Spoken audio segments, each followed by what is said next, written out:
Hello বন্ধুরা, তো আজকে একটা নতুন রেসিপি নিয়ে এসেছি। ঠেকুয়া বানাবো, সেটাই তোমাদের সাথে শেয়ার করব কি কি লাগছে না লাগছে। তো প্রথমে একটা বড় পাত্র নিয়ে নিয়েছি, তার মধ্যে খানিকটা রুল ময়দা, আটা, চিনি সমস্ত কিছু দিয়েছি। তার মধ্যে খানিকটা কাজু বাদাম হামালদিস্তায় গুঁড়ো করে দিয়েছি, একটু দানা দানা আছে।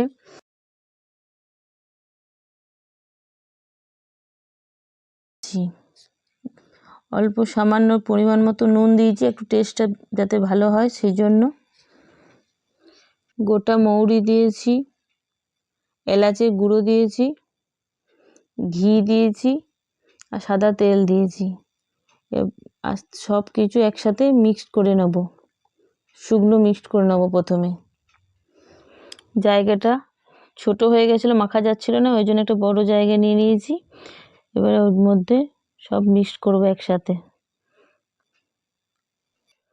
এরপর এর মধ্যে ঘি দিয়ে দিলাম পরিমাণ মতো, আর অল্প সামান্য সাদা তেল দিয়ে দেবো।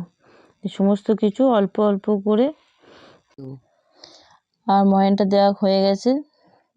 এরপর হালকা করে সামান্য জল ছিটিয়ে ছিটিয়ে মাখবো।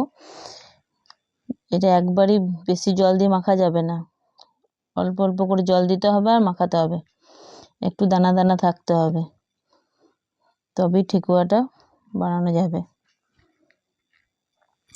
আর ময়দাটা মাখানো কমপ্লিট হয়ে গেছে। খানিক আধ ঘন্টা 1 ঘন্টার জন্য রেস্টে রেখেছিলাম।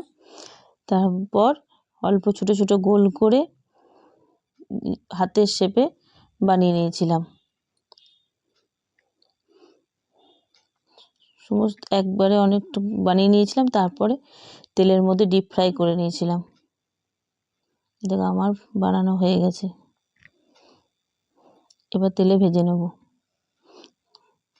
তেল আমার গরম হয়ে গেছে, একে একে সমস্ত ঠেকুয়া দিয়ে দিচ্ছি। ঠেকুয়া তেলের মধ্যে দিয়ে দিয়েছি, ডিপ ফ্রাই হয়ে গেছে, এপিট ওপিট করে ভেজে নিয়েছি। এবার নামিয়ে নেব। তো আমার ঠেকুয়া বানানো কমপ্লিট। তো আমার ভিডিওটা কেমন লাগলো কমেন্ট করে জানিও। ভালো লাগলে একটা লাইক করে দিও, শেয়ার করে দিও। তো বন্ধুরা, বাই।